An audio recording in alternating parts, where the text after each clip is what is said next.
Assalamualaikum warahmatullahi wabarakatuh. Alhamdulillahi rabbil alamin. Wal akibatu lil muttaqin wa la udwana illa 'alal zalimin. Wa asyhadu an la ilaha illallah wahdahu la syarika lah.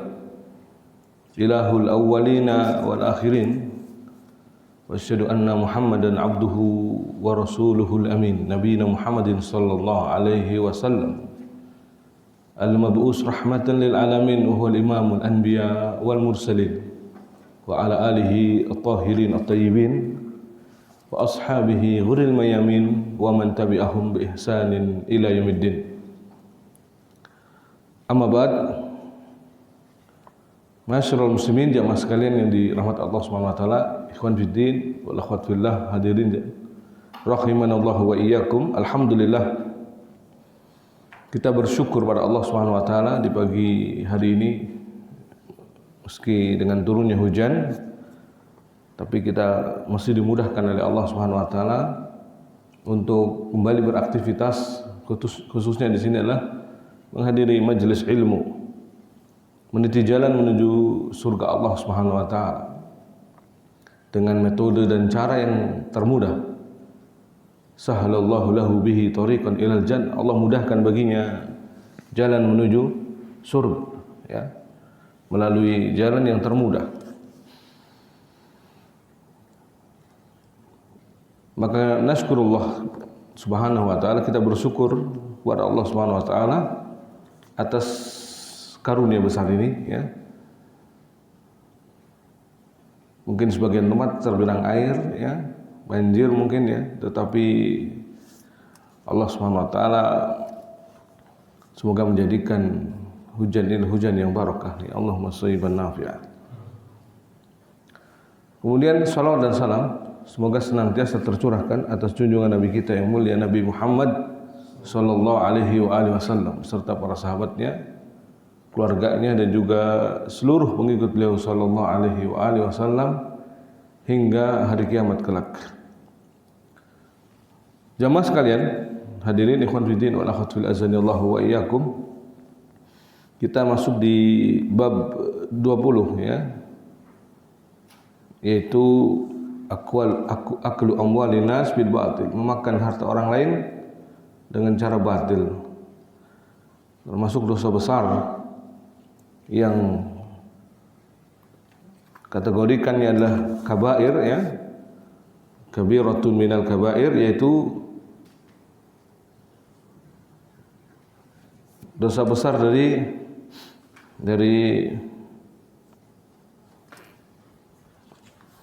aklu amwalin nas bil batil, yaitu memakan harta orang lain dengan batil. Memakan harta orang lain tanpa hak. Baik dengan cara ghish, curang, ya, atau meminjam pinjaman tetapi dengan niat tidak akan mengembalikan, atau dengan riswah, ya, menyogok, ya, atau juga pula dengan perjudian, ya, yang sifatnya permainan tetapi hakikatnya adalah berarti aklu amwalin nas bil batil, memakan harta orang lain dengan cara batil. Ini semua, ya, kategori dari kabirah min kabairudz dzunub, dosa besar di antara dosa-dosa besar yang wajib untuk kita jauhi. Jangan sampai, ya, bermudah-mudahan dalam bab ini. Karena sesungguhnya, ya, Allah dan Rasulnya tentunya menyediakan hukuman bagi orang-orang yang demikian, memakan harta manusia dengan cara yang batil, dengan cara yang keliru, bukan haknya. Karena bagaimanapun sesungguhnya harta itu milik Allah tabaraka wa taala. Adapun kepemilikan kepada orang lain atau manusia adalah kepemilikan sementara yang sifatnya adalah di dunia, kepemilikan yang tidak hakiki, ya, tapi kepemilikan yang sifatnya adalah kepemilikan sementara. Makanya kalau kita lihat orang begitu meninggal saja sudah sudah kembali ke aturannya, kepada aturan Allah, yaitu untuk dibagi secara waris. Hukum waris menurut Islam, menurut Allah Subhanahu wa taala, ya. Dan yang lainnya menunjukkan ini semua bahwa ya, harta itu milik Allah Subhanahu wa taala. Muallif Al-Imam Adz-Dzahabi membawakan dalil yang pertama adalah firman Allah Subhanahu wa taala, "Wala ta'kulu amwalakum bainakum bil batil." Dan janganlah kalian memakan harta di antara kamu atau di antara kalian dengan jalan yang batil. Ya. Wa tudlu biha ilal hukam. Dan jangan kamu menyuap dengan harta itu kepada para hakim. Ibnu Abbas radhiyallahu taala anhu mengatakan dalam tafsir ayat ini, ya, yakni bil yamin, la ya'kulu ba'dukum ma li ba'din bil batil. Itu maksudnya yakni bil yamin, dengan sumpah. Sumpah batilah, dusta. Yaqtata'u biha ar-rajul mala akhihi, yang seorang dengan sumpahnya itu kemudian mengambil dan merampas harta orang lain dengan cara batil. Wa aqlil bil batil, atau memakan dengan cara batil, ala wajhain. Dan ini bisa dari dua sisi. Ahaduhuma an yakuna ala jihati dzulmi nahwal ghazab, ya. Bisa dengan cara zalim seperti merampas, wal khiyanat, wasyariqah, ya, atau mencuri. Atau yang kedua ala jihatil hazl, yaitu dengan cara permainan, wal la'ib kalladhi yu'khad fil qimar, atau seperti yang diambil dalam perjudian, wal malahi, atau permainan-permainan sia-sia, wa nahwi dzalik. Itu semua contoh dari aklu amwalin nasi bil batil, memakan harta manusia dengan cara batil.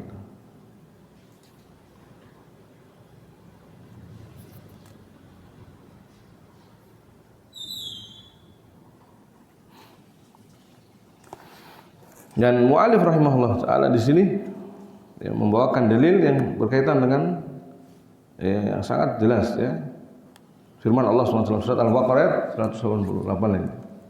Al-Imam Syekh Abdurrahman Nasir As-Sa'di dalam tafsirnya, ya, kita tambahkan di sini tafsir dari Syekh Abdurrahman Nasir As-Sa'di tentang ayat ini.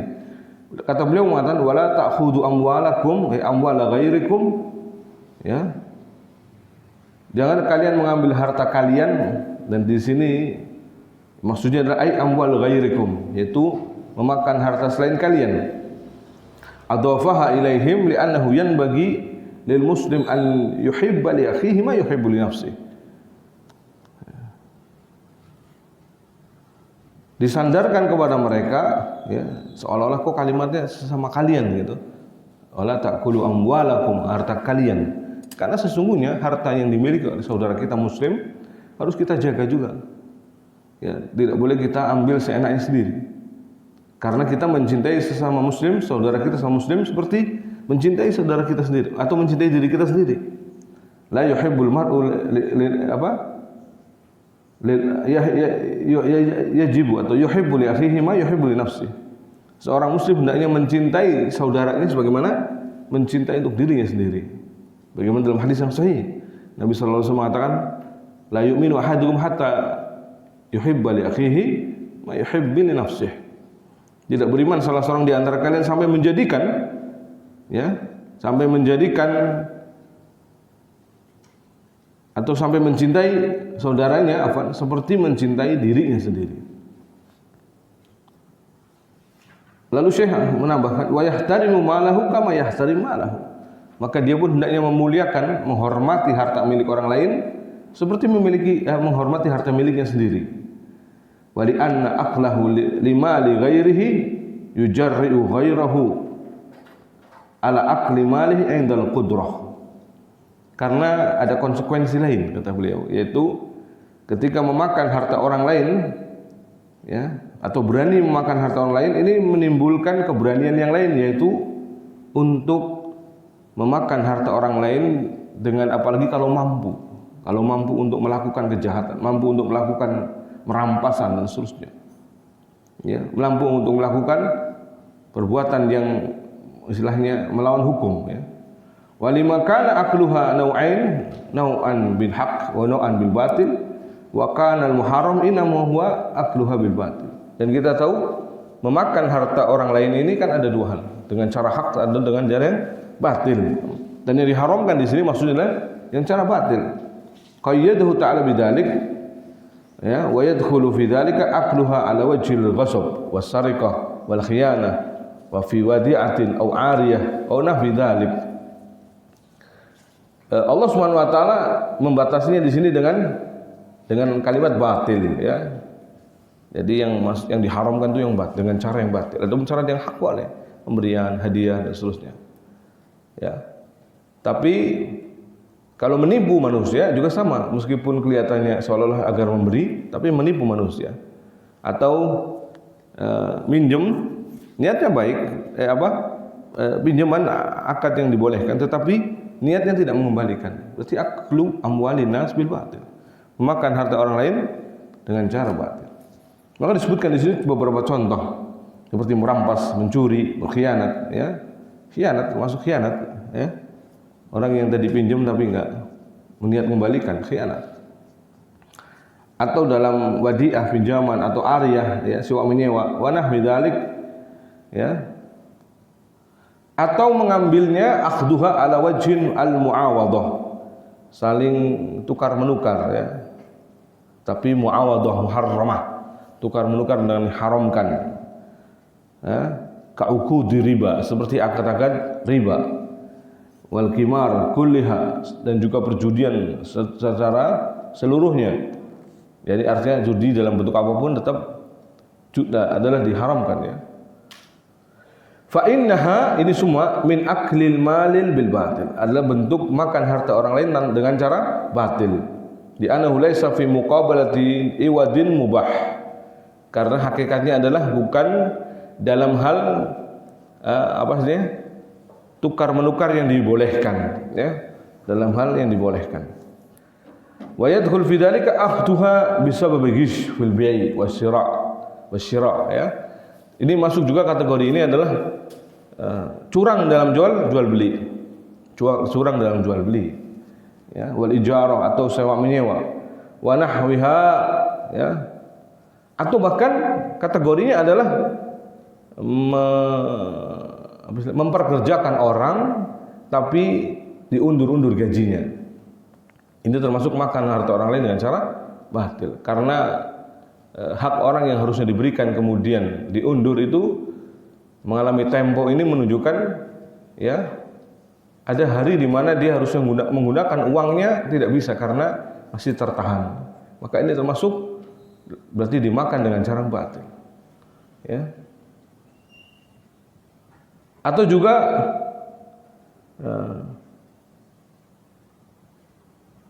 kadzalika akhduhum ujratan ala amalin lam yaqumu biwajibih. Orang yang mengambil upah atas suatu pekerjaan yang bukan kewajibannya, ya. Seperti, ya, di sini contohnya banyak, ya. Mengambil sesuatu yang bukan dari pekerjaannya.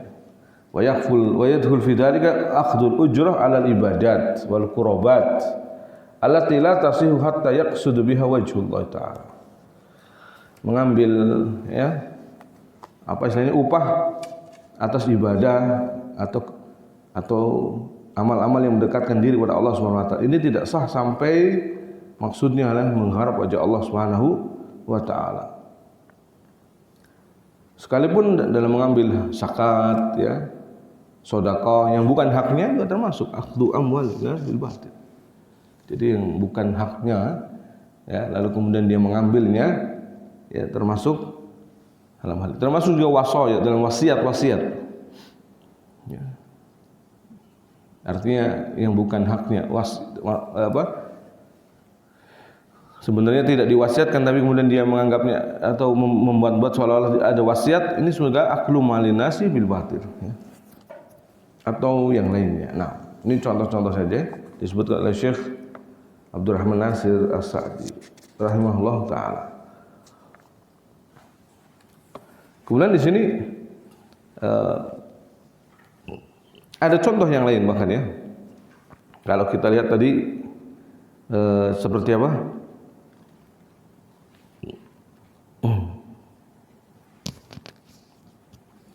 Berhenti dulu di kenapa mengambil ini semua batil ya? Atau tidak dibolehkan, haram memakan dengan cara yang batil. Karena kembali bahwa inna dima'akum wa amwalakum wa a'radakum haramun 'alaikum ka hurmati yaumikum hada wa fi syahrikum hada wa fi baladikum hada. Karena pada asalnya kita sesama muslim, darah, kehormatan, harta itu tidak boleh diambil, dirampas dan dibunuh kecuali dengan cara yang hak. Ya. Selagi sama muslim maka darah-darah kalian, harta-harta kalian, kehormatan-kehormatan kalian haram atas diri kalian. Sebagaimana dalam hadis Bukhari dan Muslim ya. Maka seperti merampas harta atau pencurian, Allah mengharamkan wasariqu wasariqatu faqta'u aydiyahuma jazaan bima kasaba nakalan minallah wallahu azizun hakim. Dalam surat Al-Maidah ayat 38. Allah mengatakan dan pencuri yang laki-laki atau pencuri perempuan, maka potong tangan keduanya sebagai balasan dari apa yang telah mereka kerjakan. Hukuman dari Allah, wallahu azizun hakim, dan Allah maha mulia, ya, perkasa lagi maha bijaksana. Dan Rasulullah melaknat, Allah melaknat orang yang mencuri, la'anallahu sariq. Ya. La'anallahu sariq. Allah melaknat dalam hadis Bukhari Muslim, Allah melaknat orang yang mencuri. Bahkan makanya dalam hal batas tanah ya, mencuri batas tanah kemudian diluaskan termasuk ya. Rasul sallallahu alaihi wasallam mengatakan man akhadha minal ardi syai'an bighairi haqqihi khusifa bihi yaumal qiyamah ila sab'i aradin. Dalam hadis Bukhari dalam sahihnya ya.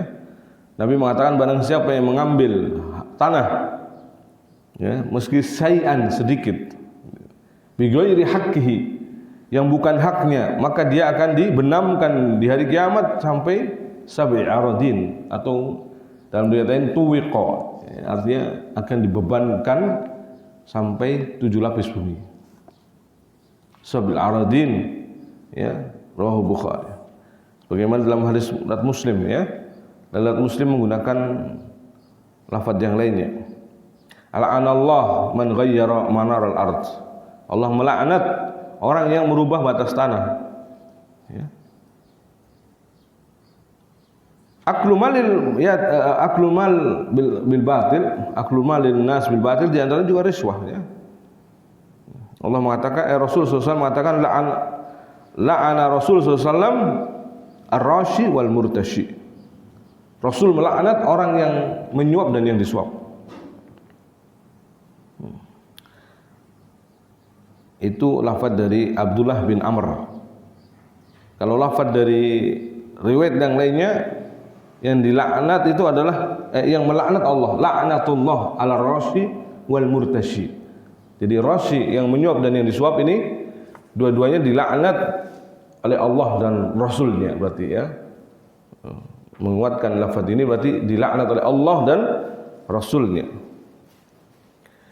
Dan riswah ini termasuk adalah usaha yang atau hasil kerja yang busuk ya.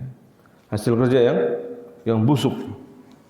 Karena ini jelas termasuk bentuk memakan harta manusia dengan cara yang tidak hak, dengan cara yang batil.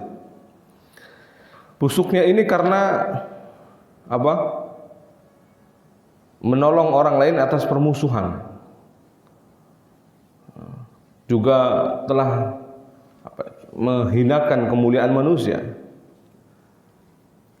Dia adalah seruan kepada kehinaan dan kerusakan, dan banyak hal ya. Ini bentuk dari keburukan riswah ini.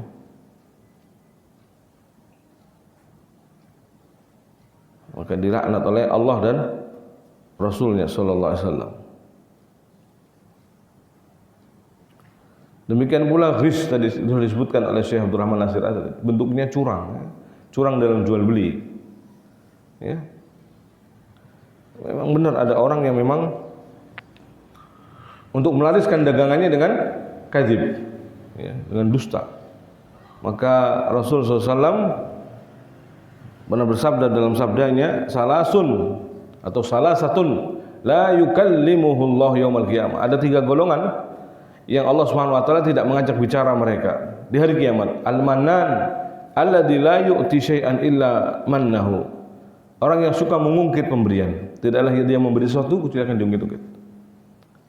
Yang kedua, wal munfiq sil'atahu bil halaf al fajir. Ya, dan seorang yang berjual atau menjual dagangannya dengan sumpah dusta. Bahkan halaf fajir, sumpahnya orang yang jahat, ya. Dengan lafaz al-halaf al-fajir. Jadi dijuluki fajir. Bahkan dalam hadis yang lain makanya at-tujjar humul fujjar. Kebanyakannya, ya, para pedagang itu adalah orang jahat. At-tujjar humul fujjar. Meskipun para pedagang yang jujur, Nabi SAW menerangkan bersama para anbiya siddiqin dan para siddiqin, insyaallah. Kedudukan mereka mulia ketika jujur. Tapi kalau sudah mendusta, berlaku curang, mengurangi timbangan, ya, atau curang-curang yang lainnya, ya, dalam bentuk mencampur antara yang bagus dengan yang buruk, ya, buah-buahan yang disembunyikan aibnya, makanan yang disembunyikan aibnya, cacat yang disembunyikan. Ini semua, ya, makanya disebut ghish, curang. Maka Nabi SAW maksudnya ketika mengatakan at-tujjar humul fujar, itu kepada mereka orang-orang seperti ini. Pedagang itu adalah orang-orang yang jahat, maksudnya adalah kepada mereka orang-orang yang melakukan ghish, curang.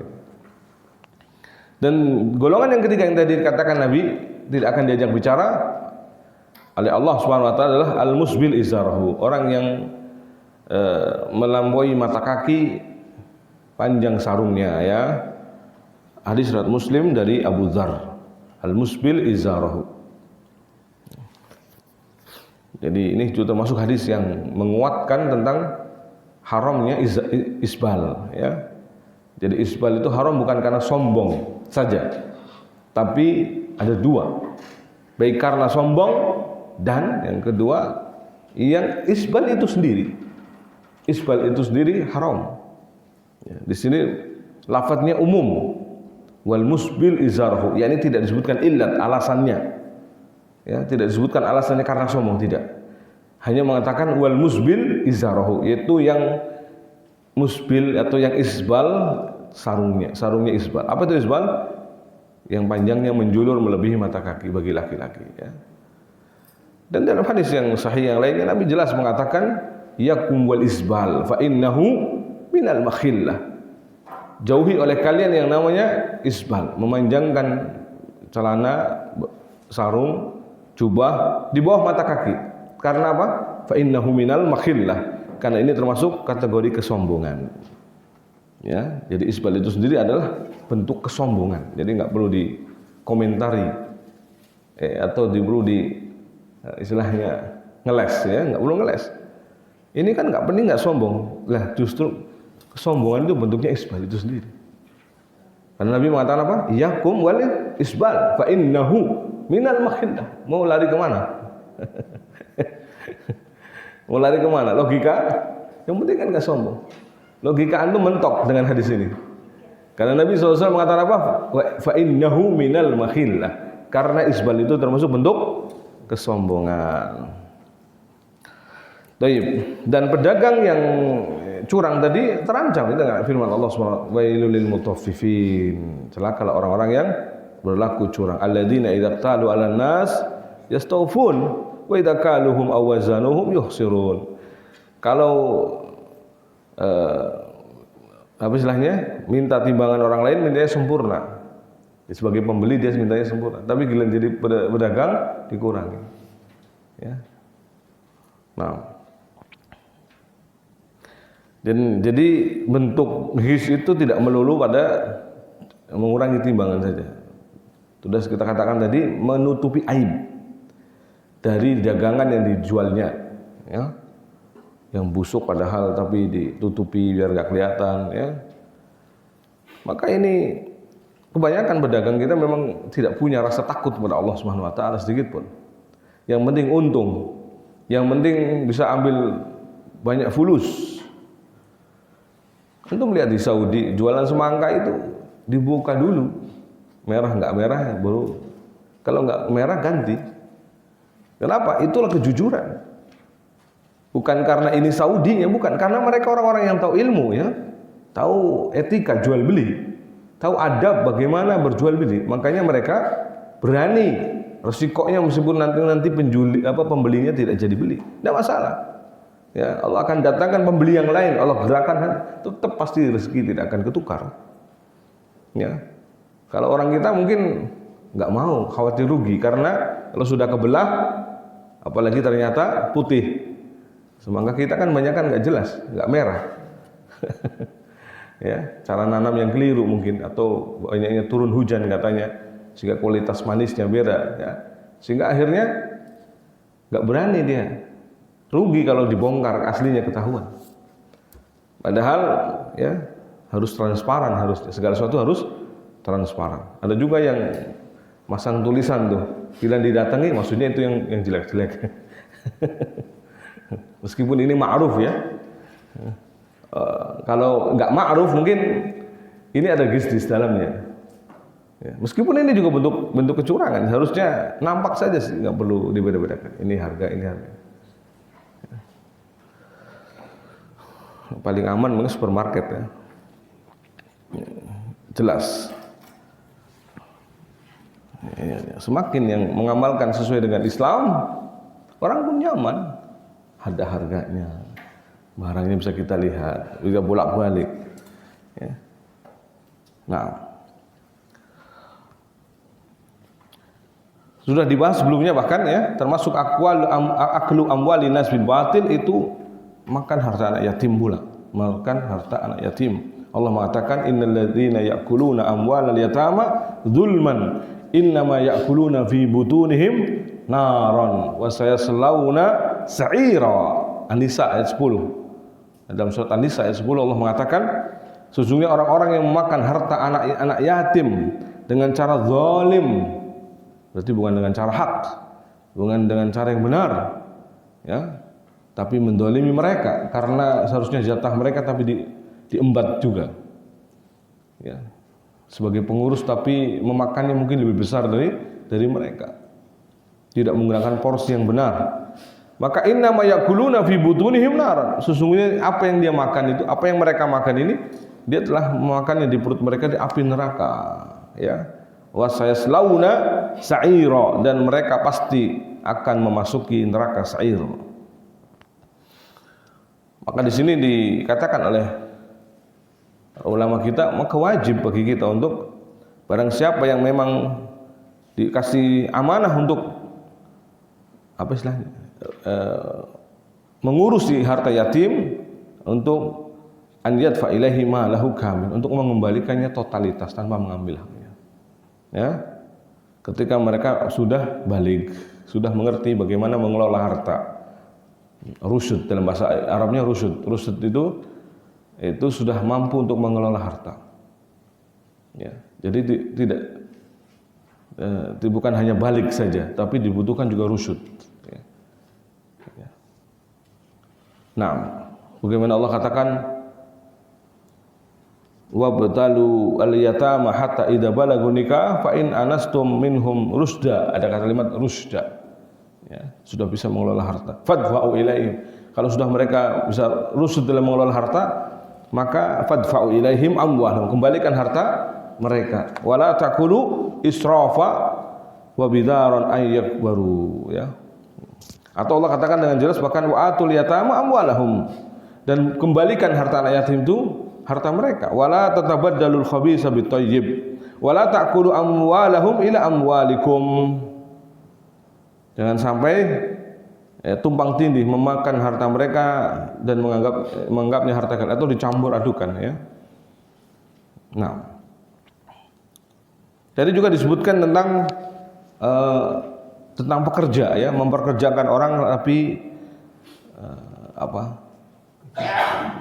mengundur-undur gajinya Ini termasuk juga yang dilarang ya. Berarti aklu amwalin nas bil batil.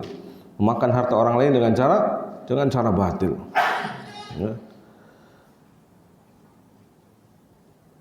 Nabi SAW mengatakan ya, dalam hadisnya ada 3 golongan yang aku, kata Allah dalam hadis qudsi berarti ya, Allah Subhanahu wa taala berfirman, ada 3 golongan, salah satu ana khosimuhum yaumal qiyamah. Ada 3 golongan yang aku memusuhi mereka. Ya. Di antaranya yang disebutkan adalah warajulun istajara ajiran fastawfa minhu walam yu'tihi ajrahu.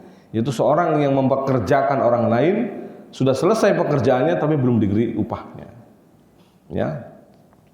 Bahkan dalam hadis yang sahih, adabnya itu sebelum selesai pekerjaannya sudah diberikan. A'ti ajrahu qabla an yajifa irquhu, kata Nabi. Berikan upah pekerja itu sebelum kering keringatnya.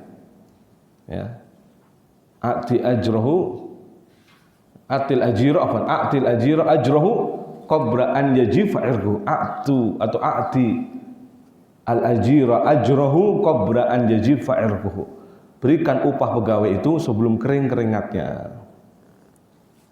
Nah, tapi jika dalam hal bulanan begitu, berarti kesepakatan ya, tidak masalah. Misalkan setiap bulan, tapi di tanggal ini, ya, juga dibolehkan. Tapi kalau sudah tanggalnya, tapi diundur-undur sengaja, tanpa ada keterangan yang jelas, tanpa ada ya uzur yang syar'i, maka ini termasuk aklu amwal bil batil.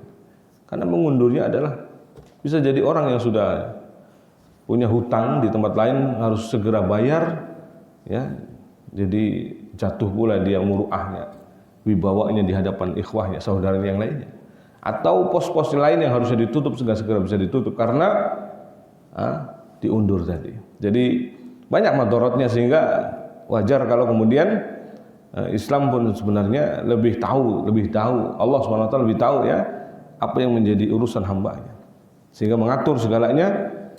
Jangankan urusan muamalah yang begitu rumit begini ya, urusan kamar mandi saja Islam mengaturnya ya. Nah, agama yang sempurna sehingga tidak mungkin ada celah di sana tidak diatur dalam Islam. Semua diatur di dalam Islam. Termasuk memakan harta manusia dengan batil adalah tidak menepati janji dalam membayar utang ya. Hati-hati ya. Man akhadha amwalan nas yuridu adaha ada Allah min. Barang siapa yang mengambil harta manusia mesti hutang, menginginkan untuk membayarnya, maka Allah akan mudahkan untuk membayarnya. Adallahu anhu. Allah akan mudahkan dia untuk membayarnya. Wa man akhadha yuridu itlafa. Tapi barang siapa yang meminjam atau mengambil harta orang lain menginginkan untuk tidak membayarnya, atlafahullah, maka Allah SWT akan menjadikan dia binasa, akan sulit ya membayarnya ya.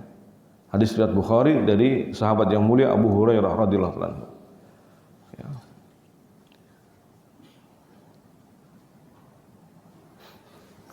Bahkan dalam hadis yang sahih nanti disebutkan di kitab ini juga, matlul ghani zulmun ya, menunda. Orang yang mampu untuk membayar hutang tapi menundanya adalah kezaliman. Matlul ghani zulmun. Nah,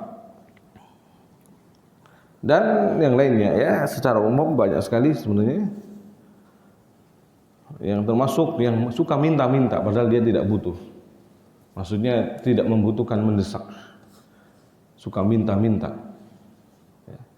Ini aklum amwalin nas bil batil sebenarnya. Tidak layak untuk diberi, tapi karena kita iba akhirnya memberinya ya. Padahal dia bukan orang yang berhak untuk diberi. Apalagi ternyata si pengemis ini mobilnya Pajero diparkir di mana, ngumpat, kemudian dia ganti kostum. Nauzubillah, summa nauzubillah. Ya, hada yadkhul, ini termasuk kategori aklu amwalin nas bil batil, memakan harta manusia dengan cara batil. Dan para ulama kita telah menerangkan hukum aslinya ya, bahwa ini adalah kategori dosa besar yang wajib untuk dijauhi, baik dalam ayat Al-Quran, hadis-hadis Rasul Sallallahu Alaihi Wasallam, ya, menerangkan ini semua tentang haramnya, ya, mengambil harta orang lain dengan cara batil. Ya. Seperti datang ke masjid dengan sandal rusak biasa, jelek, pulang dengan sandal baik. Apa semboyannya apa? Ambil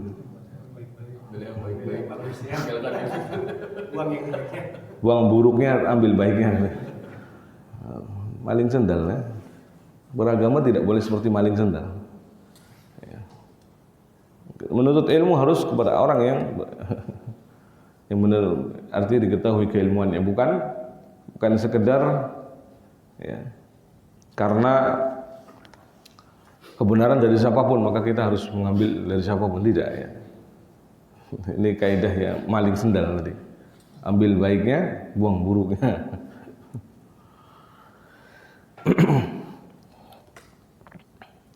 Dan Allah mengancam orang-orang yang memakan harta manusia dengan cara batil akan diancam, karena ini kategori kezaliman.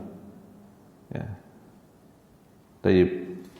Kita bawakan saja dalil yang disebutkan oleh muallif rahimahullah taala, dan nanti syarahnya Syekh Utsaimin yang diambilkan di sini dari kitab Riyadhus Shalihin juga sesuai dengan pembahasan kita, ya. Dalil yang kedua, innamas sabilu 'alal ladzina yadlimuna an-nas wa yabghuna fil ardi bighairil haqq ulaika lahum 'adzabun alim. Sesungguhnya kesalahan dan atau dosa hanya ada pada orang-orang yang berbuat zalim kepada manusia dan orang yang melampaui batas di bumi tanpa mengindahkan kebenaran, maka mereka itulah yang mendapat siksaan yang pedih. Allah juga mengatakan dalam surat yang lainnya, wadh-dhalimun ma lahum minan waliyyi wala nasir, dan orang-orang yang zalim itu tidak ada bagi mereka pelindung dan penolong. Semua di sini berkaitan dengan kezaliman juga nih, karena hakikatnya, ya, memakan harta orang lain dengan cara yang batil ini maksudnya kezaliman kategorinya. Maka dibawakan oleh muallif dalil-dalil tentang kezaliman. Kita bacakan semuanya, ya. Az-zulmun dzulumatun yaumal qiyamah. Kezaliman adalah kegelapan di hari kiamat. Karena orang-orang nanti yang berlaku jujur, orang mukmin yang benar-benar agamanya, ya, Allah berikan cahaya untuk dia berjalan, ya. Maka kemudian orang yang zalim ini cahayanya padam sehingga gelap. Jadi kegelapan di hari kiamat. Az-zulmu dzulumatun yaumal qiyamah. Bahkan mungkin kalau ditafsirkan di sini zulmat berarti jamak, ya. Berbagai macam kegelapan bagi dia, bukan hanya kegelapan satu saja. Karena kezaliman biasanya bertingkat. Kezaliman itu bertingkat. Ya. Ada yang zalimnya mungkin bagi orang yang memang sangat membutuhkan, kemudian dia melakukan kezaliman, berarti perbuatan yang sangat jahat, ya. Dan seterusnya. Apalagi jika kezaliman itu kalau kita lihat dilakukan kepada Allah, ya, yaitu kesyirikan, tidak mentauhidkan dan mengindahkan ibadah kepada Allah, maka ini adalah kezaliman yang sangat besar. Inna syirka la zulmun azim. Sungguh kesyirikan adalah kezaliman yang agung, kezaliman yang besar, ya. Dan juga kezaliman pada orang lain. Ini termasuk kezaliman yang kedua, ya, berkaitan hak-hak manusia, hak adamiyun. Hak adami justru harusnya kita tunaikan, justru kita malah sebaliknya, jika sebaliknya malah mendolimi, ya, maka ini kegelapan di hari kiamat. Contoh di sini, man dolama shibran minal ardi tuwiqahu ila sabi aradin yaumal qiyamah. Barang siapa yang mengambil sejengkal tanah milik orang lain, maka akan dengan cara zalim atau menyerobot atau dengan cara, ya, seperti dalam ghayyara manaral ard, dalam hadis yang lainnya, merubah batas tanah, ya, maka di hari kiamat kelak akan digantungkan di tengkuknya 7 lapis bumi. 7 lapis bumi. Dan Allah Subhanahu wa taala menyebutkan memang bumi itu 7 lapis, sebagaimana bumi dibuat langit diciptakan juga 7 lapis langit, ya. Allahul ladzi khalaqa sab'a samawat wa minal ardi mislahun Allah yang telah menciptakan 7 langit dan seperti itulah bumi diciptakan. Jadi diciptakan dalam arti 7 angkanya, jumlahnya ya. Bukan persamaan di sini persamaan bentuknya, tapi persamaan di sini ada persamaan jumlahnya. Allahul ladzi khalaqa sab'a samawat wa minal ardi mislahun. Dalam surat At-Talaq ayat 12 ya. Allah yang menciptakan 7 langit dan seperti itulah bumi. 7 langit maksud 7 bumi, 7 lapis pula ya. Jadi kesamaan yang dimaksud oleh Allah bukan kesamaan bentuk, tapi kesamaan jumlah. Maka dalam hadis-hadis lafaz aradin itu ada ya. Tapi kalau dalam Al-Qur'an tidak didapati 7 bumi, tapi dengan paling mislahun ya. Tapi yang lafaz jama' aradin itu biasanya dalam hadis Nabi SAW seperti ini, sab'i aradin yaumal qiyamah, 7 lapis bumi.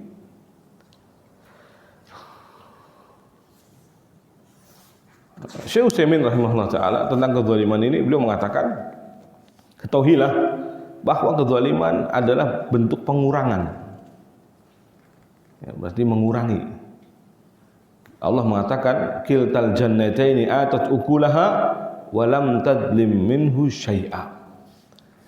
Kedua kebun itu menghasilkan buahnya. Dan Allah mengatakan dan wa lam tadlim minhu syai'a.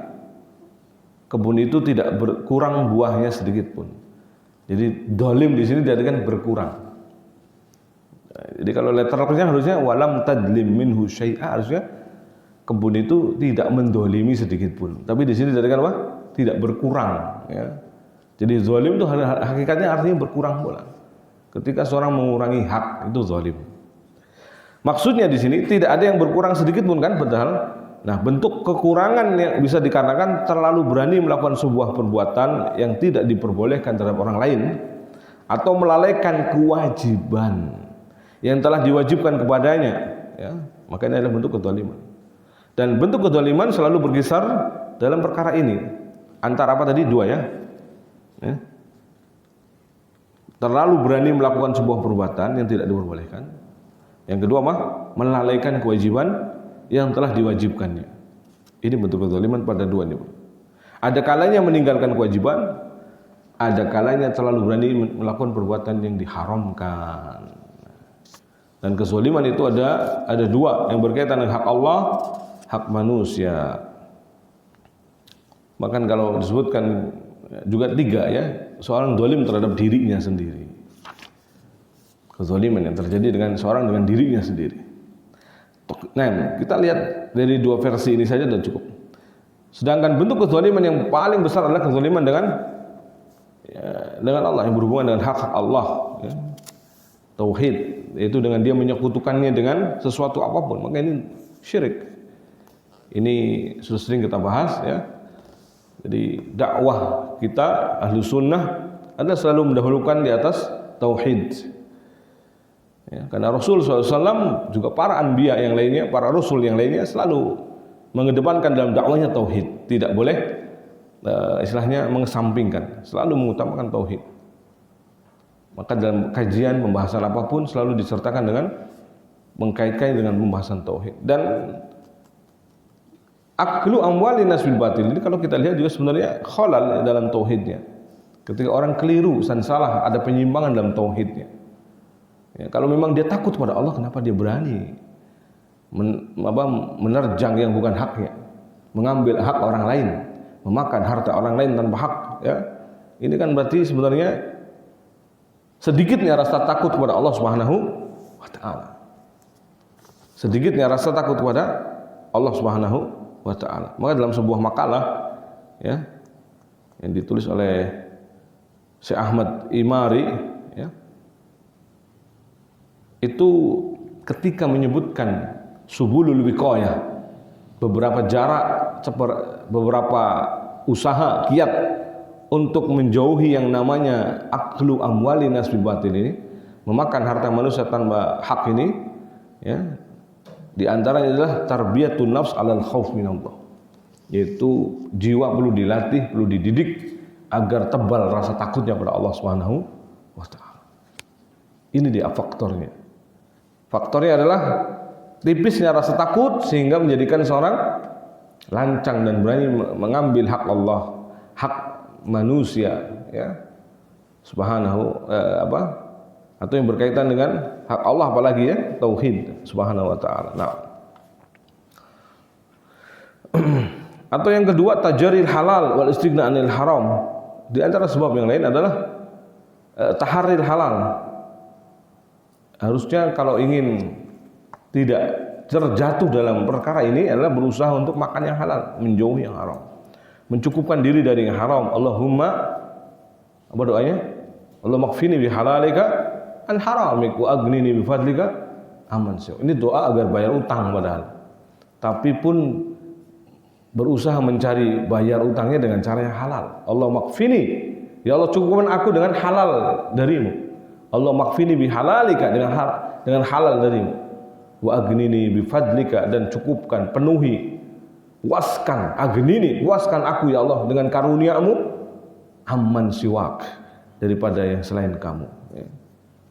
Jadi subhanallah, sampai pun doa untuk nutup utang itu doanya apa? Mintanya yang halal, dicukupkan yang halal, tidak dengan cara yang haram. Allah makfini bi halalika an haramik, ya Allah cukupkan bagiku yang halal darimu, ya, dari yang harammu, dari yang haram, an haramik. Wa aghnini bi fadlika amman siwa, puaskan dengan karuniamu daripada karunia selainmu. Andai kan ada karunia selain Allah, dari selain Allah Subhanahu wa taala, ya. Di antara juga adalah rasa takut, al-khaufu minal khizyi, hari kiamat, ya. Rasa takut dengan azab, siksa, kerugian, penyesalan hari kiamat. Ini juga bisa menghalangi seorang seharusnya untuk berlaku zalim, untuk melakukan tindakan-tindakan yang diharamkan oleh Allah, seperti memakan harta manusia dengan cara batil. Oleh karena dalam hadis Bukhari bahkan Nabi dengan tegas mengatakan agar seorang itu minta halal itu di hari ini, di dunia, bukan nanti di akhirat. Ya, berkaitan dengan kedzaliman manusia, hak adami. Ya. Apa kata Rasulullah SAW? Man kanat indahu madlamatun li akhihi falyatahil falyatah, apa bacanya?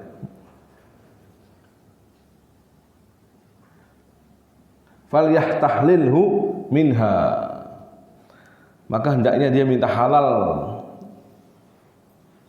kepada saudaranya itu dari kezaliman yang telah dia kerjakan. Fa innahu laisa summa dinar wala dirham, ya. Karena nanti tidak ada, ya, laisa sama dinar wala dirham. Nanti dia tidak punya dinar, tidak punya dirham untuk menukarnya, tidak bisa.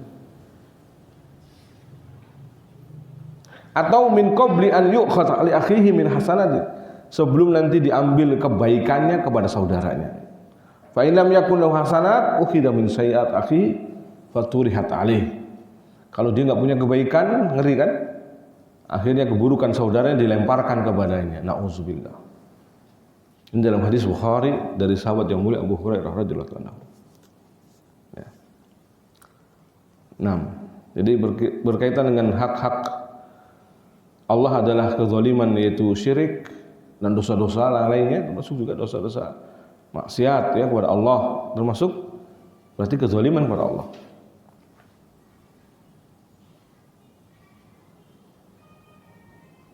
Adapun kezaliman terhadap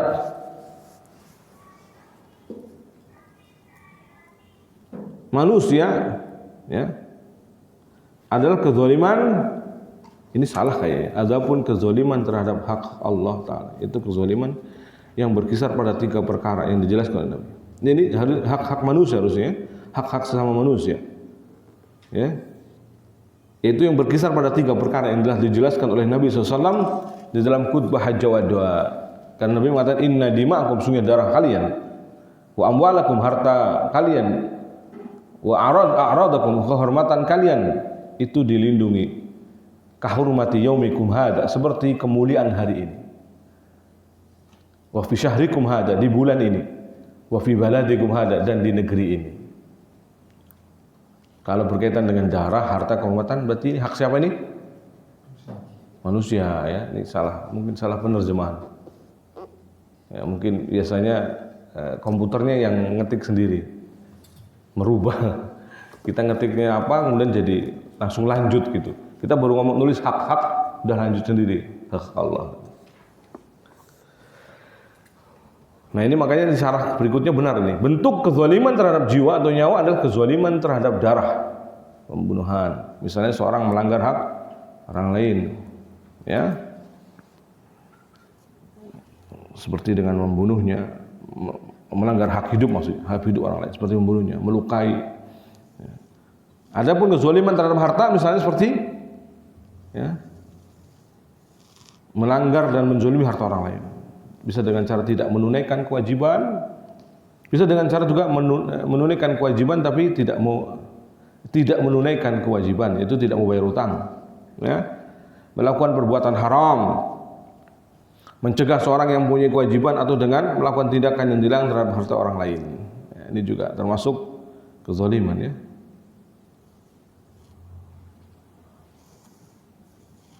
Jadi ngalang-ngalangi orang lain untuk melakukan kewajibannya, terus kezaliman, ya. Di sini melakukan perbuatan atau mencegah seorang yang mempunyai kewajiban. Berarti menghalang-halangi maksudnya, menghalang-halangi orang punya kewajiban malah dihalang-halangi. Atau dengan melakukan tindakan yang dilarang terhadap harta orang lain, merampasnya, mencurinya, ya ini sama. Adapun dengan harga diri berarti terkait dengan seperti menzinai anak perempuannya orang lain, homoseks, menuduh dengan tuduhan zina, ini kehormatan. Berkaitan dengan kehormatan orang lain, ya. Maka zalim dengan segala bentuknya diharamkan, ya. Zalim dalam segala bentuknya diharamkan. Nah, seorang yang zalim tidak akan menemukan orang yang akan menolongnya. Wa malil zalimina min hamim wala syafi'u ta'. Tidak ada seorang pun teman setia bagi orang yang zalim di hari kiamat, ya. Dan tidak pula baginya seorang penolong pun yang diterima pertolongannya, yang diterima syafaatnya, ditolak syafaatnya, ya. Di sini syarahnya antum bisa lihat, ya. Maksudnya di hari kiamat kelak orang yang zalim tidak akan menemukan teman yang akan menyelamatkannya dari siksa Allah tabaraka wa taala, dan tidak akan mempunyai seorang yang pemberi syafaat. Tidak akan mendapati, memiliki pemberi syafaat yang syafaatnya diterima di sisi Allah. Kenapa? Karena ia terusir yang disebabkan oleh kezaliman, kejahatan, kelaliman dan permusuhannya. Maka dikatakan malil zalimin min hamimi wala syafi'i yuta, wala syafi'i yuta. Nah.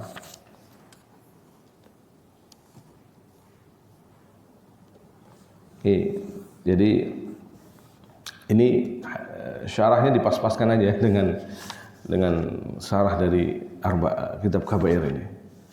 Kalau lihat babnya berbeda ini. Babnya bab kezaliman, ya, dengan kabair. Dengan aklu mali nasbil batil. Tetapi agak nyambung karena hakikatnya aklu mali nasbil batil ini zalim juga.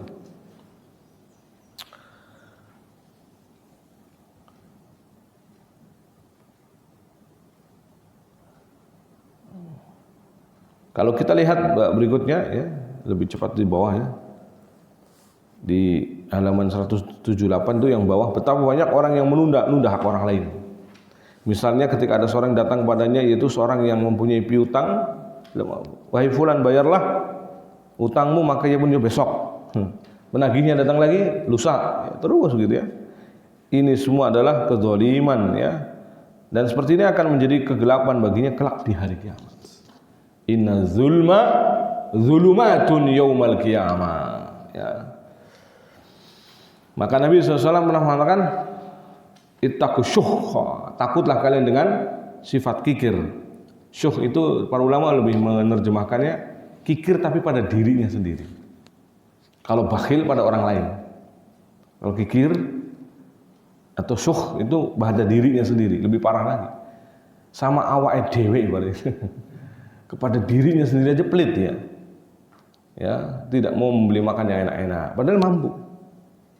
Ya. tidak tidak tidak membelanjakan yang pakaian yang bagus-bagus padahal mampu, ya, itu bahkan untuk dirinya diperhitungkan, gitu. Sangat pelit. Nah, ini disebut syuh. Maka Nabi mengatakan ittaqus syuh, ya, jauhi kalian atau takutlah kalian dengan syuh, ya. Dan Allah mengatakan wa may yuqa syuhha nafsihi fa ulaika humul muflihun, ya, dalam surat Al-Hasyr itu. Dan siapa yang dijaga dirinya dari kekikiran, ya, maka mereka itulah orang-orang yang muflihun, beruntung. Karena ternyata usut punya usut, ibaratnya, ya, diteliti lebih dalam, syuh inilah yang menyebabkan orang akan mendorong untuk mencari harta dengan segala macam cara, ya. Membawa orang-orang sebelum kalian menumpahkan darah. Makanya Nabi mengatakan karena sesungguhnya syuh ini menyeret orang-orang sebelum kalian menumpahkan darah, menghalalkan yang telah diharamkan kepada mereka. Ini yang diterangkan oleh Nabi, bahayanya syuh, ya. Maka seorang yang kikir akan berani membunuh orang lain jika ia tidak menemukan sesuatu yang diinginkannya, kecuali harus dengan, ya, ini kalau tidak ada cara kecuali harus membunuhnya, maka dia bunuh. Itu orang syuh. Hal ini menjadi kenyataan dan banyak dialami oleh orang-orang kikir yang menjadi perampok harta kaum muslimin. Mereka mengambil harta dan unta-unta milik kaum muslimin, ya. Ini sebabnya adalah syuh, ya. Syuh di sini jadi ada ambisi juga, tamak, ya. Kikir tapi tamak juga. Syuh itu double istilahnya kandungannya, ya. Berarti terhadap dirinya bakhil tetapi menginginkan harta milik orang lain, sangat tamak, ya. Banyak kejahatan hari ini terjerat hutang, ya, membunuh orang lain, ingin menguasai harta orang lain, membunuhnya. Dengan niat ingin menguasai harta orang lain maka membunuhnya. Nauzubillah. Ingin punya HP-nya yang dipegang orang lain, dirampasnya. Dirampas nggak bisa, dibunuh. Nauzubillah.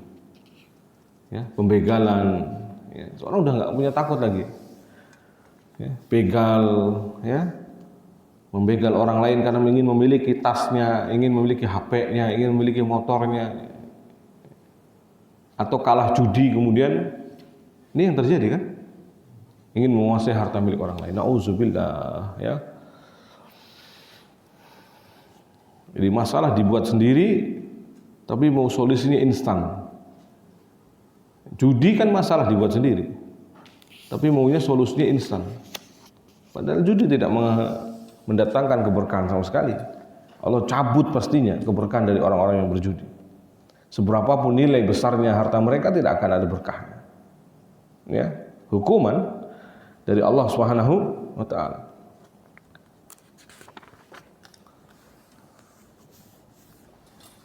Ini panjang lebar Syekh berbicara tentang kezaliman intinya, ya.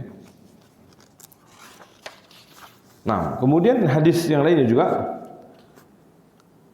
atau ayat yang dibawakan oleh siapa? Imam Dhahabi, "Innallaha la yadzlimu misqala dzarrah." Sungguh Allah tidak akan menzalimi seorang walaupun seberat zarrah, biji sawi. Dalam hadis yang siapa nih? Riwayat Imam Ahmad, wa diwanun la yatrukullah minhu syai'an wa huwa dzulmul ibad. Catatan yang tidak akan Allah biarkan sedikit pun, jadi maksudnya tidak akan dianggap sepele istilahnya. Allah benar-benar memperhitungkan catatan ini. Apa itu? Yaitu kezaliman yang dilakukan seorang kepada orang lain. Akan Allah perhitungkan benar orang-orang seperti ini. Ya. Orang-orang yang berbuat jahat kepada orang lain ini di hadapan Allah Subhanahu wa taala catatannya tidak bisa dianggap sepele, ya. Nah, Allah akan membalasnya nanti ini, ya. Dan ini semakna dengan hadis berikutnya, matlul ghani zulmun, karena hakikatnya, ya, menunda-nunda membayar hutang bagi orang yang mampu adalah kezaliman. Atau ini serupa, ya, artinya berbuat zalim itu, nggak melulu dengan kita jahat seperti itu saja. Ya, yang jadi ingin diterangkan di sini, termasuk kezaliman itu bentuknya adalah menunda-nunda yang kita mampu untuk membayar, tapi kita menundanya.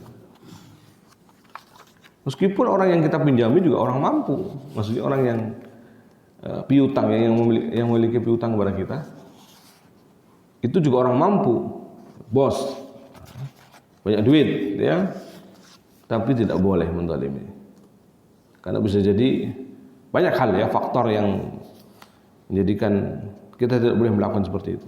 Minimal adalah tidak boleh menzalimi diri kita sendiri, karena orang yang berhutang tertangguh nanti di kelak, ya. Bahkan Nabi SAW tidak mau mensolati orang yang masih ada hutangnya.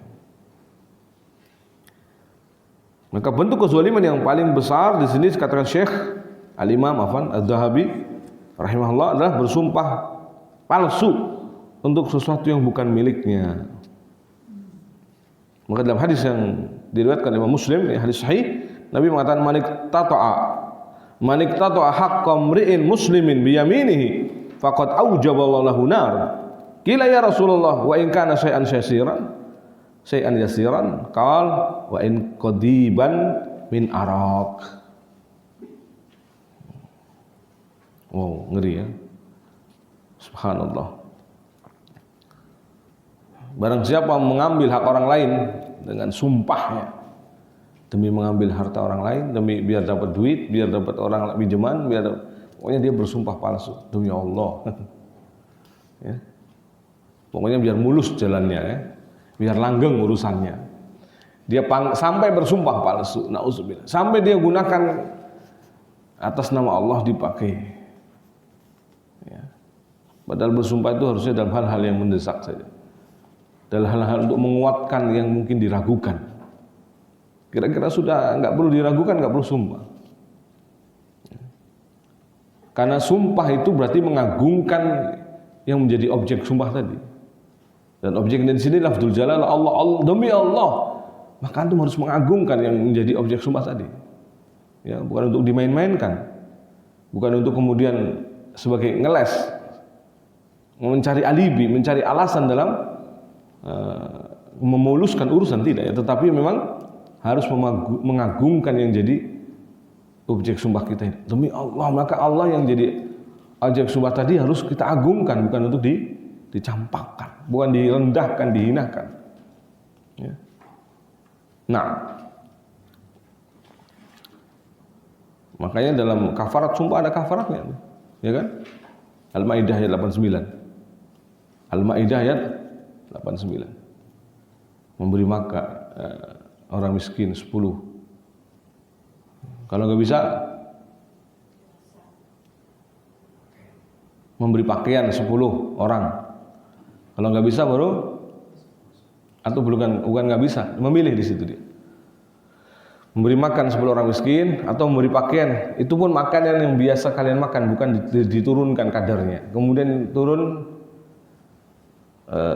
atau pilihan keduanya adalah memberi pakaian mereka 10 orang miskin. Atau ya, pilihan lainnya adalah membebaskan budak. Faman lam yajid fasyamu salasatu ayyam. Barang siapa tidak mendapati makanan, pakaian untuk disedekahkan tadi, maka puasa 3 hari. Pendapat yang kuat wallahu alam di sini tidak dipersyaratkan berturut-turut. Jadi kalau pernah saya berpendapat harus berturut-turut dalam kafarat sumpah, maka saya ralat ya, bahwa pendapat yang kuat karena Allah tidak mengatakan mutatabi'ain atau mutataliyah, tidak dikatakan dengan kata-kata yang harus berturut-turut. Kata-katanya tidak ada. Faman lam yajid fasyamu salasati ayyam. Barang siapa yang tidak mendapati 3 cara di atas, maka dia menggantinya dengan puasa 3 hari. Tidak ditentukan harus 3 hari berturut-turut, kata para ulama. Ya, ini yang lebih kuat karena ayatnya menerangkan begitu. Beda dengan ketika menyebutkan kafarat yang berhubungan badan di siang Ramadan. Puasa Ramadan berturut-turut 2 bulan berturut-turut. Syahraini mutatabi'aini. Ada kalimat begitu ya. Ada kalimat mutatabi'aini ya. Ya. Jadi ada disyaratkan di situ harus berturut-turut. Nah, Allah Ta'ala. Jadi dikatakan di sini apa? Barang siapa yang mengambil hak orang lain, seorang muslim dengan sumpahnya, ya, faqad aujaballahu lahu nar, maka Allah akan memasukkan dia ke dalam neraka. Qila ya Rasulullah, dikatakan kepada Rasulullah, apakah walau dalam perkara yang sepele, barang ya kana syai'an yasira, apakah perkara yang kecil, perkara yang remeh, perkara yang sepele? Belum jawab. Wa in qadiban min araq, meskipun setangkai ranting dari pohon araq. Araq ini yang buat siwak. Itu namanya pohon araq. Ya. Ini terjemahkannya enaknya harusnya pakai O aja ya, jangan A. Nanti bacanya salah orang. Araq, ya. Salah baca nanti dikira ada pohon arak. Araq, nama pohon ya, di Arab. Ya. Ini yang biasanya digunakan akarnya untuk atau rantingnya untuk siwak, ya. Nah, jadi permisalan yang dimisalkan Nabi tadi, meskipun ya istilahnya, walau atau wa in qadiban min araq, meskipun setangkai ranting dari pohon araq, ya, pohon yang untuk siwak, berarti tidak boleh meremehkan dalam bab ini. Merampas harta orang lain meskipun dengan cara sumpah agar dimuluskan urusannya, agar orang percaya kepada kita, ya, ini justru lebih besar karena terkandung sumpah, apalagi atas nama Allah Subhanahu wa taala.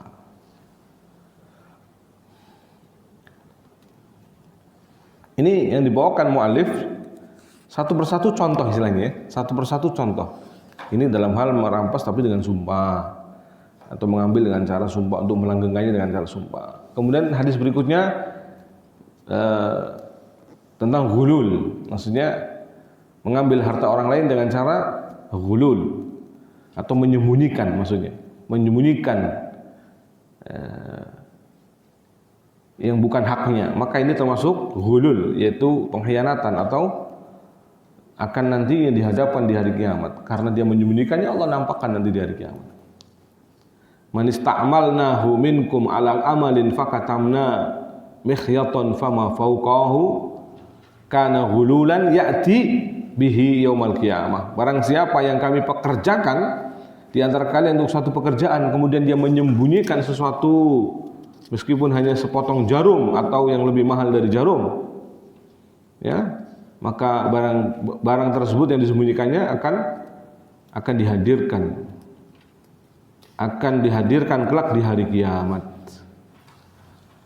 Barang yang disembunyikan itu akan dinampakkan, dihadirkan di hari kiamat. Berarti di sini masuk juga dalam kategori ghish, curang, ya, ghulul, ya, atau curang itu dengan cara menyembunyikan yang bukan haknya. Dan perusahaan-perusahaan biasanya ketat juga, ya. Misalkan perusahaan konveksi mau keluar ada dicek dulu. Satpam laki-laki memeriksa laki-laki, satpam perempuan memeriksa perempuan. Ada yang buntel enggak? Biasanya dibundel-bundel gitu kan. Ada yang ketahuan dikeluarin. Ya. Mungkin yang ketahuan itu asalnya lolos juga kali, akhirnya udah terlatih. Begitu ketahuan udah kena. Ya, langsung dikeluarkan. Karena tindakan yang tidak terhormat sama sekali. Tidak amanah dalam bekerja, ya. Itu jika perusahaan-perusahaan kafir, apalagi perusahaan-perusahaan yang jelas, apalagi kita sebagai muslim harusnya memegang teguh amanah, ya, memegang teguh asyurut, persyaratan yang memang sudah disepakati, harusnya dijaga dengan baik. Al muslimu ala syurutihim. Seorang muslim itu sesuai dengan kesepakatan di antara mereka sama muslim. Apa yang disepakati itu yang harus diikuti, ya. Maka kalau memang dalam sebuah pekerjaan menggunakan akad dari awal pakai persyaratan, maka antum boleh coret-coret harusnya tuh. Jangan asal tanda tangan. Sepakati dulu yang mana harus disepakati. Jam kerjanya, ya, jam istirahatnya misalnya, jadwal cutinya, semua antum harus menguasai itu harusnya. Ya, apalagi yang sifatnya kontrak. Itu benar-benar agar akadnya sesuai dengan Islam. Dan apalagi yang pemilik perusahaan juga begitu. Dia harus melihat poin-poin yang dicantumkan di dalamnya, tidak boleh mendolimi. Tidak boleh mendolimi. Ya. Meskipun awalnya akadnya kesepakatan, tetapi jika itu ada kezaliman nantinya, ya, yang ternyata tidak sesuai kesepakatan, maka berarti kezaliman. Ya. Maka di sini hati-hati ya, Pak. Jadi kalau sudah kontrak tanda tangan itu berarti adalah berdasarkan kesepakatan. Jangan asal putus di jalan. Sudah tanda tangan tapi main keluar aja kerja dari tempat orang. Tanpa izin, tanpa apa. Enteng aja menganggapnya. Enggak boleh. Ya. Kehormatan antum juga berarti digadaikan, hilang di sini. Antum sudah tidak menghormati orang lain juga tidak menghormati nanti, ya, sama antum. Taib. Banyak hal ya. Karena apalagi dalam dunia pendidikan. Sudah kontrak untuk misalkan 1 tahun ke depan, baru 6 bulan sudah resign. Ini uring-uringan HRD-nya. Cari orang tuh nggak mudah kan? Jadi guru harus perekrutan dulu, proses tes kemudian tes apa? Micro teaching, bagaimana cara ngajar dia. Waduh lama kan? Jadi minimal 3 bulan untuk proses itu semua misalnya. Makanya di awal disepakati kan, kalau mau resign itu 3 bulan di awal udah mengajukan. Itu dibuat itu sebenarnya untuk kenyamanan bersama, agar pihak pendidikan atau lembaga pun tidak kaget. Antum main keluar aja, jadi bingung nih nyari orang. Apalagi ini urusan umat, jadi mereka sudah bayar SPP, sudah bayar untuk pendidikan anak mereka. Terus anaknya nggak ada gurunya, antum zalim juga ikut-ikutan zalim. Yang main resign saja tadi ya, zalim. Karena untuk nyari guru belum tentu secepat itu juga. Nah, jadi pokoknya harus nyaman betul ya. Jadi kalau antum nggak nyaman ya jangan masuk. Sudah tanda tangan tapi kerjanya di situ ngeluh aja. Oh, di sini nggak enak. Ya antum gimana tuh? Kenapa antum sepakat? Di awal nggak usah disepakati aja. Ya, kalau antum sepakat jangan ngeluh. Bismillah jalani. Semoga barokah di situ dengan seperti itu ya. Tapi kalau antum ngeluh saja ya, protes, hanya ngomong ke teman maksudnya ngeluh tidak ngomong ke atas, tidak ngomong jalurnya kan ada jalurnya ya untuk sampai ke atas itu. Tapi kalau antum main ngomong kemana-mana terus kemudian ya ini berarti tidak punya etika ya, tidak baik. Tapi seorang muslim harus menjaga etika yang baik dimanapun dia berada. Nah, jika pepatah Indonesia saja mengatakan apa? Di mana langit dijunjung, di situ bumi dipijakan. Ya harusnya begitu, ikuti aja aturannya, ya selagi tidak bertentangan dengan syar'i atau syariat. Ya, jika sudah bertentangan syariat, ya, maka pun mungkin diingkari atau dengan cara yang baik. Nah, atau saling memberikan masukan dengan cara yang baik.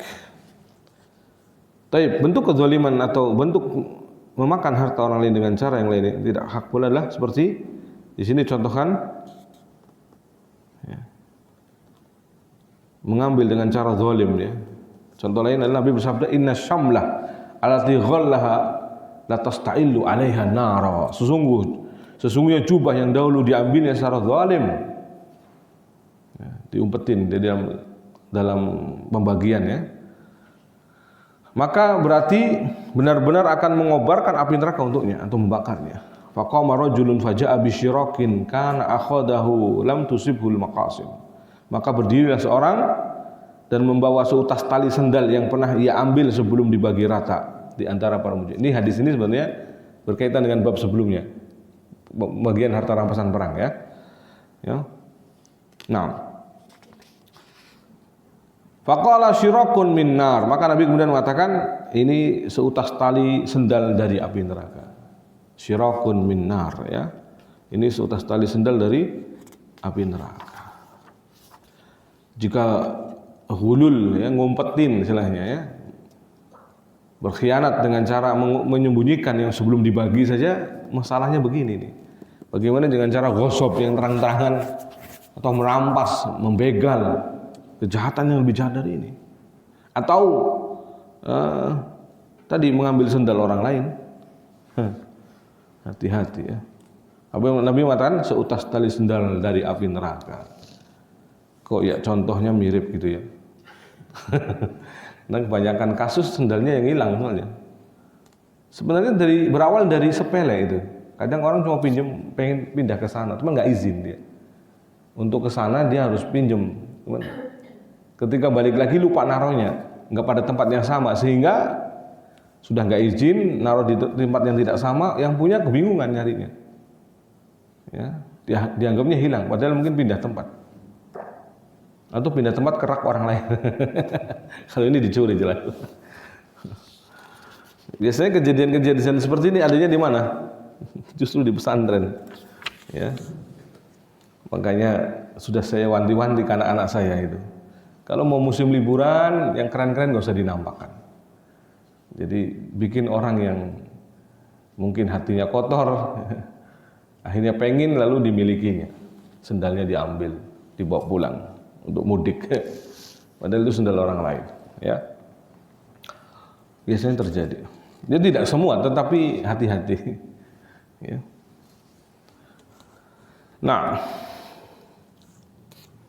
di sini dikatakan oleh Imam Dhahabi, seorang laki-laki berkata, wahai Rasulullah, jika aku terbunuh dalam keadaan bersabar, mengharapkan pahala, menyongsong musuh dan tidak lari darinya, apakah dosaku akan dihapuskan oleh Allah? Beliau menjawab benar, kecuali utang. Ya.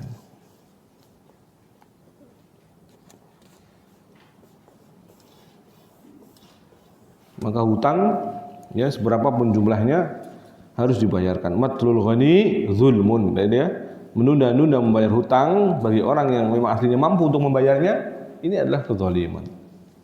Belanja ke mall terus, tapi giliran utang ditagih, besok nggak kepercayaan sama anak. Kok gak ngegasan sana, yang galakan sana.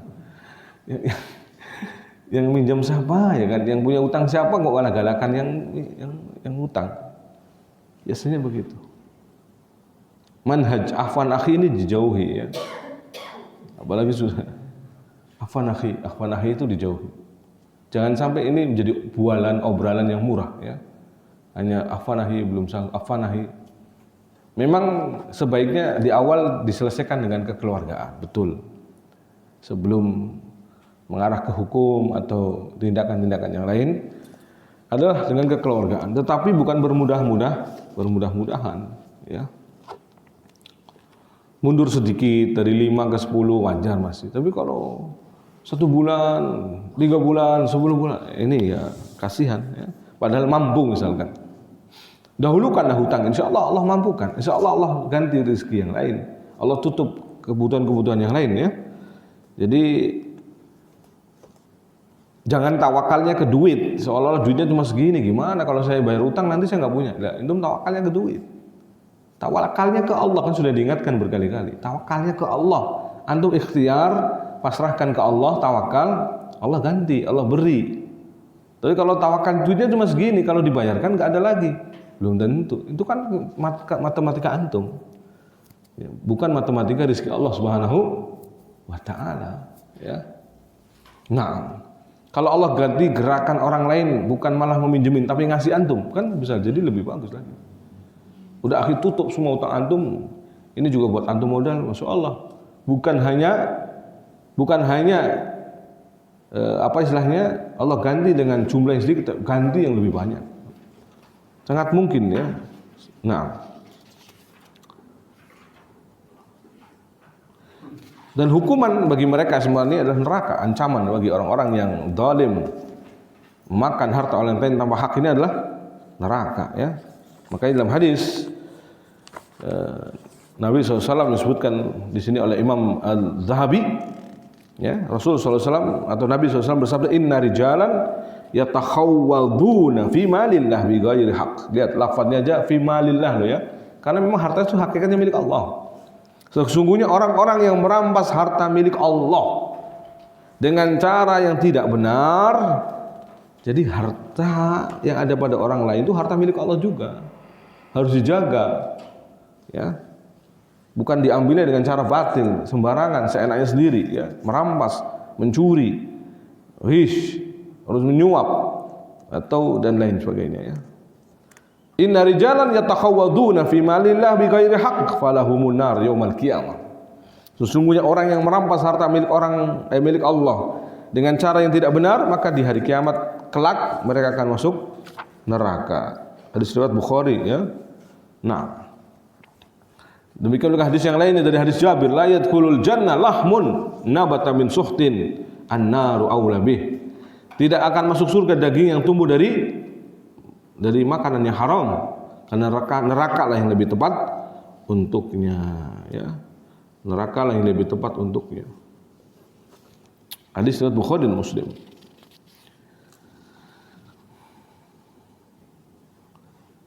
Berarti maka dibawakan di sini tambahkan ya dalam kitab Al-Jami' lil Kaba'irudz Dzunub bahwa ini semua ulama memakan harta manusia tanpa hak ini adalah dosa besar. Seperti Abu Lais As-Samarqandi, Ibnu Abdul Hadi ya, Al-Hijawi atau Al-Hajjawi, Ibnu Nuhas dalam kitabnya, dan Ibnu Hajar Al-Haytami, meskipun dengan lafaz-lafaz yang berbeda.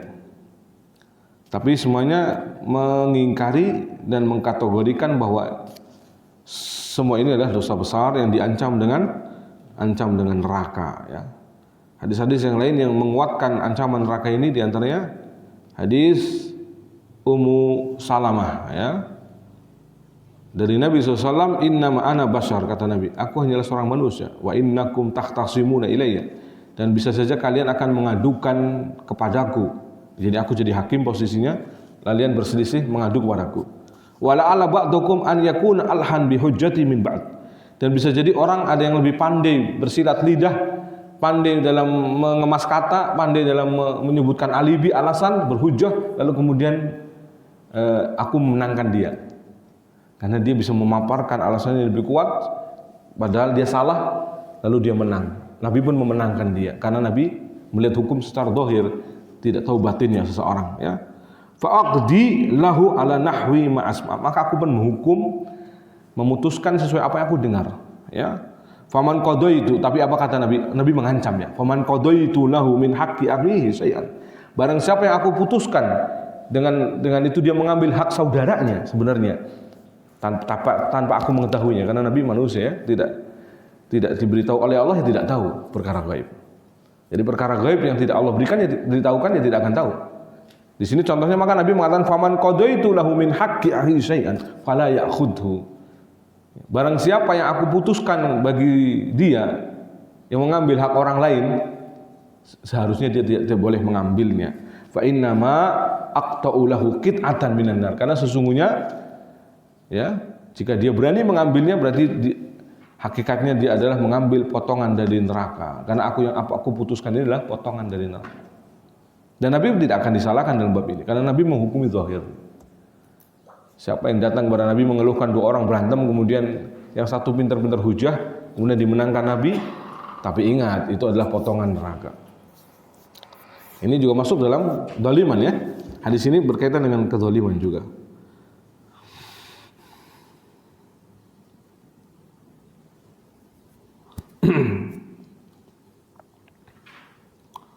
Hadis Suhaib juga ini ya, sama dengan hadis yang membayar hutang ya.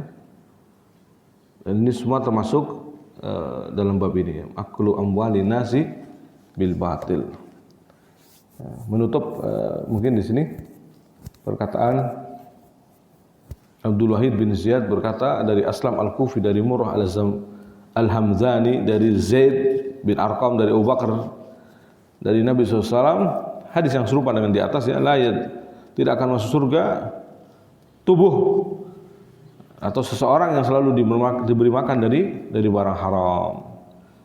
Yang termasuk dalam bab ini adalah para pemalak, pembegal, pencuri, pembohong, pengkhianat, pemalsu atau yang sumpah palsu, orang yang meminjam sesuatu kemudian mengingkarinya. Mengingkari, paham maksudnya? Meminjam tapi mengingkari. Jadi nggak mau bayar, seolah-olah nggak pinjam. Ya nggak pinjam kok. Ya, orang yang mengurangi timbangan dan takaran, mutaffifin. Orang yang mengambil barang sedangkan dia tidak mengetahui siapa pemiliknya yang sah. Termasuk ya, aklu malinas bil batil. Karena cara yang sah untuk memiliki itu bukan dengan cara itu. Ini ada orang barang nggak punya siapa, udah tinggal aja. Apalagi luqatah, barang temuan yang ada di Masjidil Haram, jangan diambil. Ya. Dan orang-orang sana sudah tahu, makanya biasanya kalau antum kehilangan apa, balik lagi tempat itu ada. Ya. Tapi orang yang tidak tahu akan mengambilnya. Kemudian juga termasuk kategori aklu malin nasil batil, ini menjual atau penjual barang cacat akan tetapi merahasiakan cacatnya. Ya, sudah kita sebutkan hadisnya. Kemudian penjudi juga, meskipun dengan cara rela ya, sama-sama sepakat semaunya, kalau yang kalah ya bayar misalnya. Ini judi kan? Dan orang yang melampaui batas dalam memberi penjelasan kepada pembeli, ya, artinya jadi melebih-lebihkan barangnya, termasuk khawatirnya kategori aklu mali nasibil batil ya. Padahal barangnya bukan seperti itu. Nah, jamaah sekalian dirahmati Allah Subhanahu wa taala, apa yang dipaparkan oleh Imam Dhahabi rahimahullah taala, kemudian di ini syarahnya dikuatkan juga oleh Syekh Utsaimin, setidaknya berkaitan dengan juga dosa-dosa kezaliman. Yang kita ingat di sini juga berkaitan dengan dosa-dosa kezaliman. Karena aklu mali nasibil batil ini masuk kategori hukum kezaliman. Dan ayat-ayat juga hadis-hadis Nabi tentang kezaliman sebagaimana sudah kita terangkan ya. Ya, di sini kalau kita lihat paling akhir ayat yang dibawakan oleh Syekh Utsaimin, wa kadzalika akhdhu rabbika idza akhadhal qura wa hiya zalimah inna akhdahu alimun syadid. Dan begitulah siksa Rabbmu apabila dia menyiksa penduduk negeri yang berbuat zalim. Sungguh siksanya sangat pedih, sangat berat. Ya, jadi jangan pernah merasa aman, maksudnya gitu ya, dari hukuman Allah Subhanahu wa taala ketika berbuat zalim. Karena mungkin dipending sementara, tapi ternyata azabnya dahsyat, ya kan? Sementara ditahan, tidak dihukum, ternyata begitu datang azab sangat pedih. Inna akhdahu alimun syadid, kata Allah.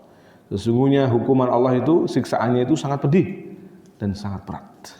Ya. Syekh Utsaimin bahkan memberikan catatan di sini, orang-orang yang berbuat zalim jangan merasa senang dahulu karena Allah tidak mengazabnya. Jadi jangan merasa senang karena Allah tidak mengazabnya, mempendingnya atau menangguhkannya. Karena hal ini adalah musibah di atas musibah hakikatnya ya. Hakikatnya apa? Musibah di atas musibah. Jadi menganggap aman. Ini lagi ditebelin itu hukuman ya kan? Lagi mau digabungin istilahnya. Alimun syadid tuh. Ya? Allah yang maha bijaksana menghukum hambanya dengan sangat pedih. Hambanya yang berbuat dosa, hambanya yang berzalim, sangat berat ya hukumannya. Karena jika seorang yang zalim langsung diadab karena kezalimannya, sebab kezalimannya, maka barangkali ia akan tersadarkan, mau menerima nasihat dan meninggalkan kezalimannya. Akan tapi di sini tidak begitu. Jika ditangguhkan, dia masih berbuat dosa, dia masih berbuat zalim, atau justru bertambah kezalimannya, maka azabnya akan bertambah berat. Maka ketika Allah mengazabnya, maka ia tidak akan bisa menghindari, maka orang ini maksudnya tidak bisa menghindari dari azab Allah Subhanahu wa taala. Nah, jamaah sekalian di rahmat Allah Subhanahu wa taala, demikian mungkin berkaitan dengan bab ini. Bab yang ke-20, aklu amwalin nasi bil batil. Ya, semuanya sudah disebutkan contoh-contohnya yang ternyata di sekitar kita semua ya. Kita menganggap ternyata bukan hanya merampas saja. Terkadang meskipun dengan cara yang seolah-olah sepakat, sama-sama rela dan ridho, tapi kalau bukan dengan cara yang dibolehkan dalam syariat, termasuk juga bisa masuk kategori ini. Seperti judi ya. Judi kan sepakat orang. Totoan istilahnya. Sama-sama sepakat. Kalau yang menang klub bola ini maka kamu menang. Nah, ini kan sama-sama sepakat. Tapi kan dalam hal yang dimurkai oleh Allah Subhanahu wa taala. Karena hakikatnya adalah untung-untungan. Prinsip untung-untungan ini adalah prinsip judi. Nah, mungkin di sini ada ditanyakan sebelum ditutup. Mau? Ya, ada beberapa pertanyaan Pak.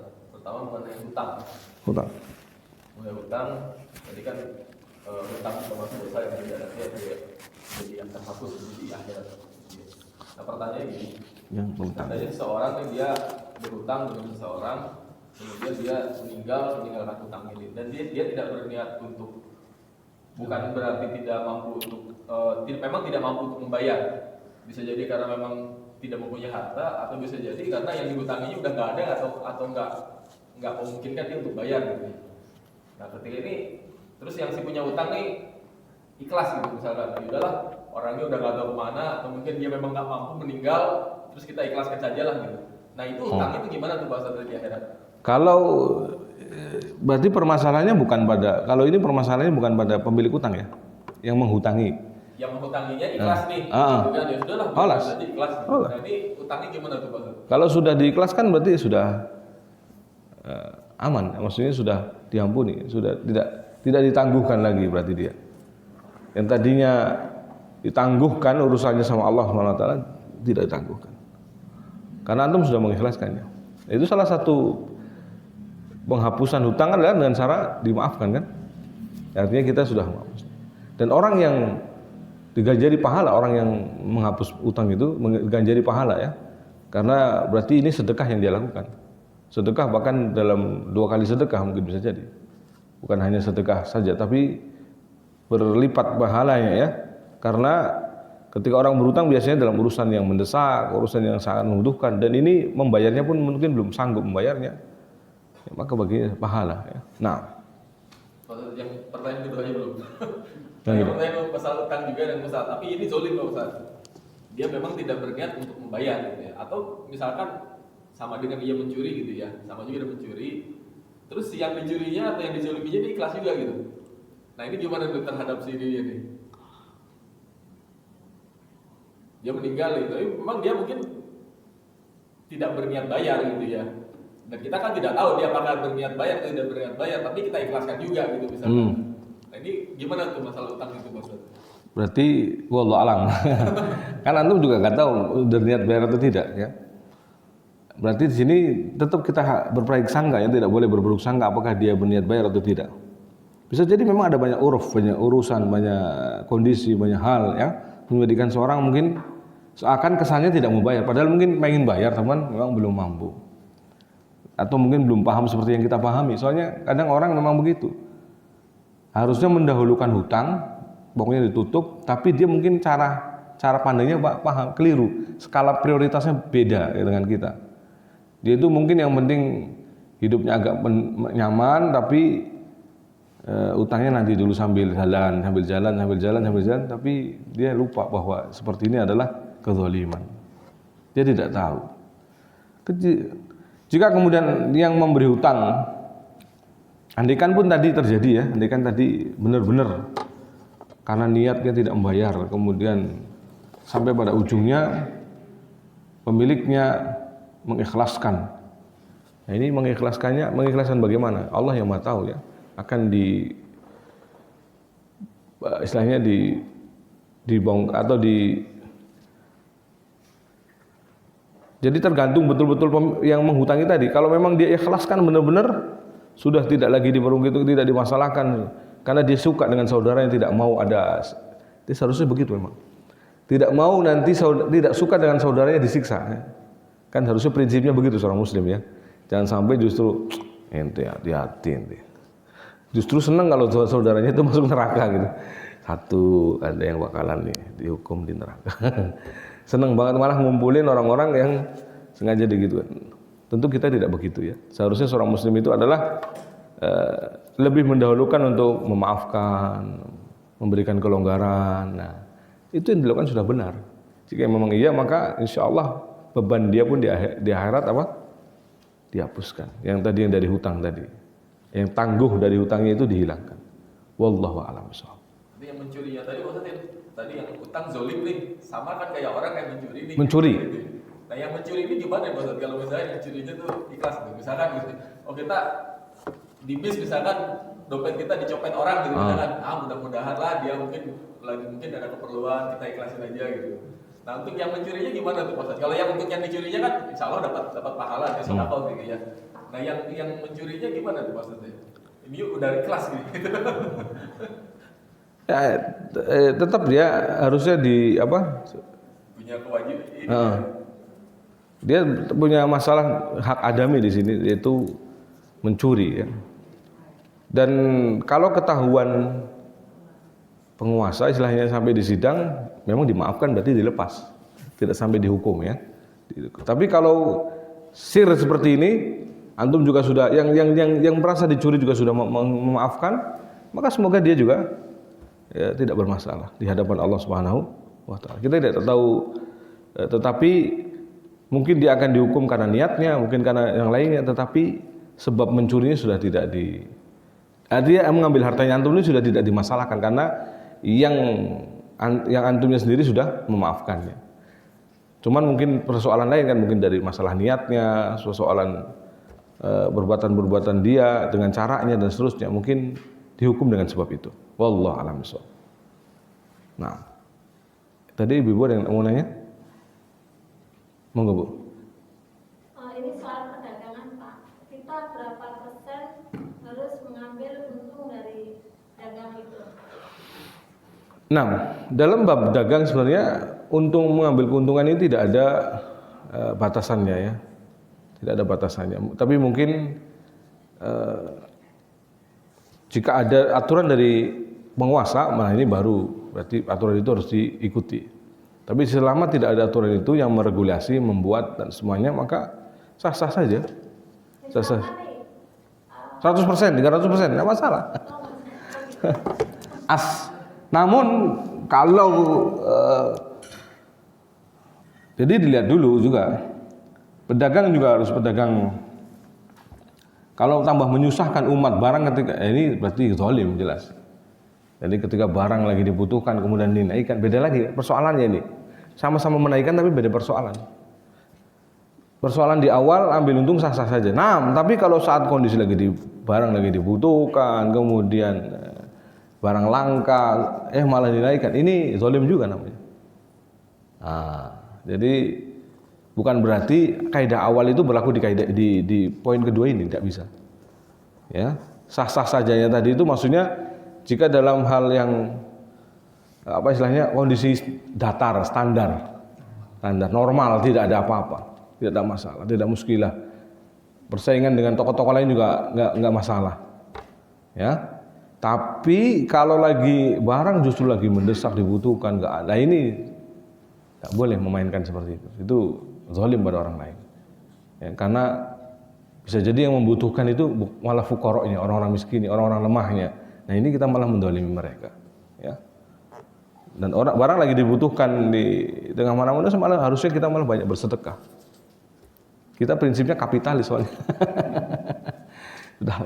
Sudah masuk ke benak kita itu kapitalis ketimbang Islamisnya. Bener Pak ya? Bener nggak? Soalnya kita ini kuliahnya atau sekolahnya lebih ke ekonomi dulu soalnya. Nih, prinsip ekonominya semakin banyak dibutuhkan semakin malah dimahalkan. Ini prinsip ekonomi kapitalis ini. Kita itu sudah tercekok ini dulu ketimbang yang Islami. Makanya akhirnya yang terbangun selama ini adalah bagaimana caranya ngambil untung yang sebesar-besarnya padahal kondisi saat dibutuhkan. Ini keliru, padahal ini kezaliman, ini tidak boleh. Ya. Nah, apalagi ihtikar sampai ihtikar ya, menyimpan, menimbun, ini haram ya. Nanti ada babnya. Nanti ada babnya khusus tentang bab ini ya. Tapi sebenarnya kalau secara umum masuk kategorinya kezaliman ini. Secara umum masuknya bab kezaliman kepada hak adami, hak-hak manusia ya. Nah, wallahu a'lam bishawab. Misalkan kita habis jual yang sebelah ini, ya, seorang ini dengan seorang yang lain berbeda gitu apa? Tidak apa-apa. Tidak apa-apa. Kan prinsip jual beli kan taradin, sama-sama ridho. Saya jual ke antum segini, mau nggak? Kalau nggak mau ya nggak jangan lanjutin kan gitu aja. Saya mungkin yang ini misalkan harga 20.000, dia mau yang satu lagi datang harga 25.000, dia mau, itu nggak apa-apa berarti ya? Iya. Ya. Tapi memang akan lebih nyaman ketika kejujuran itu, maksudnya kejujuran di sini dalam hal harga sama gitu. Kejujuran, ya semuanya dinampakkan. mungkin lebih nyaman lagi. Jadi tidak terkesan ada pembodohan, ya. Karena kalau sudah orang merasa kecewa karena dibodohi, biasanya tidak balik lagi. Kadang-kadang gini, misalkan sudah kita harga ini, masih ada nawar, padahal kita ambil untung sudah kecil gitu. Nah, Itu kadang itu, Wajar. iya.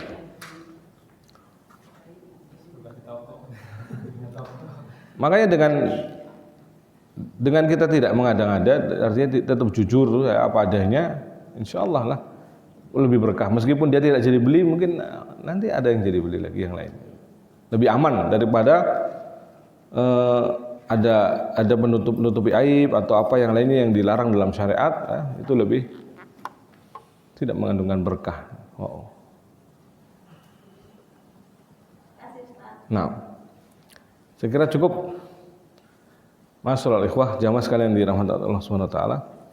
Dan akhwat fillah azani Allah wa iyyakum. Demikian mungkin pembahasan kita terkait dengan dosa besar yang ke-20 dari Al-Kabair Al-Imam Dahabi cetakan Darussunnah. Saya harus baca dari ini karena ada Al-Kabair tapi cetakan lain gitu kan. Maksudnya terjemahan ini, versi terjemahan ini. Karena bisa jadi ada terjemahan versi lain.